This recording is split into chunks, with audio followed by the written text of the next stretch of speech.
মোহাম্মদপুর আদাবরে আলোচিত শীর্ষ সন্ত্রাসী কবজিকাটা আনোয়ার রাজধানীর মোহাম্মদপুরে কবজিকাটা গ্রুপের অন্যতম প্রধান সহযোগী সন্ত্রাসী মাদক ব্যবসায়ী চাঁদাবাজ এবং কিশোর গ্যাং লিডার মোহাম্মদ বাবু খান উর্ফে টুন্ডা বাবু 31 টুন্ডা বাবুকে যৌথ অভিযান পরিচালনা করে গ্রেপ্তার করা হয়েছে।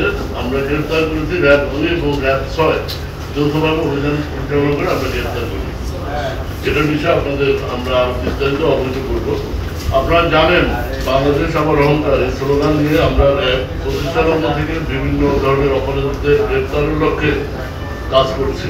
অবৈধ অস্ত্র, গোলাবারুদ, চাঁদাবাজ, সন্ত্রাসী, খুনি, ছিনতাইকারী, অপহরণ এবং প্রতারকদের গ্রেপ্তার করে সাধারণ জনগণের আস্থা অর্জন করেছে ইতিমধ্যে। ওয়ালটন এখন দেশের সীমানা পেরিয়ে পৌঁছে গিয়েছে 50টিরও বেশি দেশে।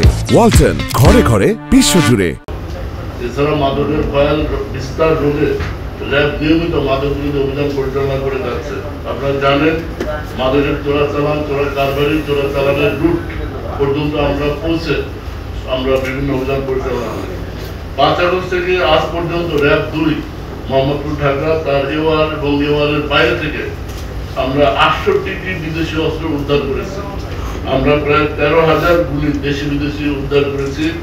মাদক, ইয়াবা, হেরোইন, ফেন্সিডিল, বিদেশি মদ উদ্ধার করেছি এবং এই সংক্রান্তে প্রায় 700-র অধিক আসামি গ্রেপ্তার করেছি। আপনারা জানেন সম্প্রতি মোহাম্মদপুরে অবস্থিত জেনেভা ক্যাম্প ক্যাম্পের শীর্ষ মাদক ব্যবসায়ী সন্ত্রাসী চাঁদাবাজ ভুইয়া সোহেল ওরফে বুনিয়া সোহেল এবং মাদক ব্যবসায়ী চুয়া সেলিম, এই 2 শীর্ষ সন্ত্রাসীকে আমরা গ্রেপ্তার করে আইনের আওতায় নিয়ে আসছি। এই জেনেভা ক্যাম্প মাদকের স্বর্গরাজ্য ছিল। এই 2 টপ মাদক ব্যবসায়ীর পতনের পর মাদকটা অনেক নিয়ন্ত্রণ, জেনেভা ক্যাম্পে মাদক ব্যবসা এখন অনেকটা নিয়ন্ত্রণে। আপনারা জানেন মোহাম্মদপুর আদাবরে আলোচিত শীর্ষ সন্ত্রাসী কবজিকাটা আনোয়ার যে এলাকার সাধারণ জনগণের মনে একটা আতঙ্ক ত্রাস তৈরি করেছিল, আমরা সে আনোয়ারকে গ্রেপ্তার করে আইনের আওতায় নিয়ে এসেছি। এরই ধারাবাহিকতায় গতকাল 2 জুলাই রাজধানী মোহাম্মদপুরের কবজিকাটা আনোয়ার গ্রুপের প্রধান সহযোগী, যার কথা বললাম, সন্ত্রাসী মাদক ব্যবসায়ী কিশোর গ্যাং লিডার বাবু খান ওরফে টুন্ডা বাবুকে নড়াইল জেলার লোহাগড়া থানাধীন সিএনজি বাজার এলাকা থেকে র্যাব 2 এবং র্যাব 6 যৌথ অভিযান করে গ্রেপ্তার করে। এই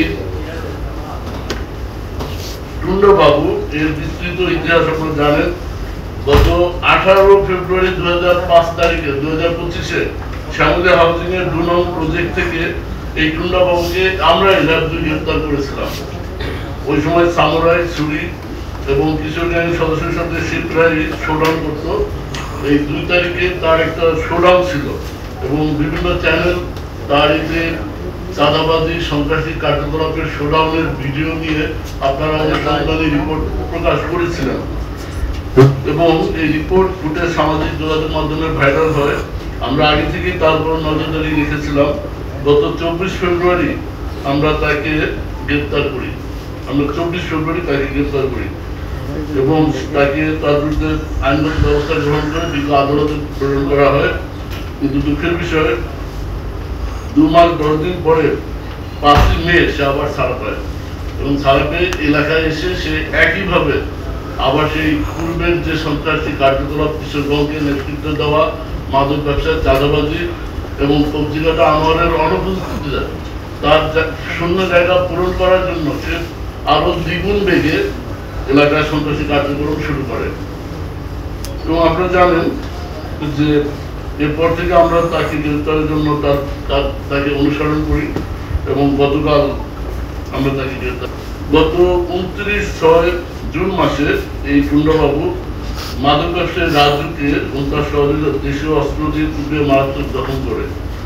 তার বিরুদ্ধে এই যাবৎ এবং এছাড়াও 30 জুন সে আদাবর থানায় টুন্ডাবাবুর সহযোগীদের বিরুদ্ধে একাধিক মাদক ব্যবসায়ীকে হত্যা চেষ্টার অভিযোগে মামলা রেকর্ড করা হয়। তার বিরুদ্ধে এ যাবৎ মোহাম্মদপুর আদাবর অন্যান্য থানা এলাকায় 4টি হত্যা মামলা, 2টি ডাকাতি মামলা, 2টি মাদক মামলা এবং 2টি দস্যুতা মামলা রয়েছে। আনোয়ারের সাথে আগে থেকে একসাথে কাজ করতো এবং আনোয়ার জেলে যাওয়ার পরে আনোয়ারের শূন্যস্থান সে দখল করে এবং বেপরোয়া হয়ে যায়। পরবর্তীতে তাকেও আমরা গ্রেফতার করি। আনোয়ার এখনো ভিতরে জেলে আছে, জেলা হাজতে বিচারাধীন আছে এবং তাকে টুন্ডাবাবুকেও আমরা গ্রেফতার করে জেলা হাজতে আইনি প্রক্রিয়া প্রেরণ করি। বাট সে 2 মাসের মাথায় আবার জামিন নিয়ে চলে আসে।